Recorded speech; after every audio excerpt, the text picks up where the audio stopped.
बिस्मिल्लाहिर्रहमानिर्रहीम। अस्सलाम वालेकुम वरहमतुल्लाहि वबरकातुहू। मैं मिसिस फ़हीम सन्यासी तबीबा सोबिया नाज आज मैं कीमिया का नुस्खा लेकर आई हूँ।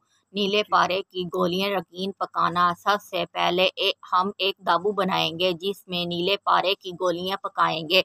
दाबू के 1 पाव सिंबल फार सफ़ेद, 1 पाव अंडा पटाश दोनों को खलक करके मिक्स कर लें और कुज्जी बंद करके 3 किलो की आग दें।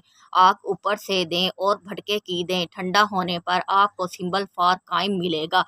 अब आधा किलो कलमी शोरा स्टील के बर्तन में पिघला लें। जब शोरा पानी की तरह हो जाए तो इस कायम सिंबल फार की चुटकियाँ दें हत्ता के सारा सिंबल फार शोरे में डाल दें। शोरा कामुन्नार होगा। ये आपका दाबू तैयार है।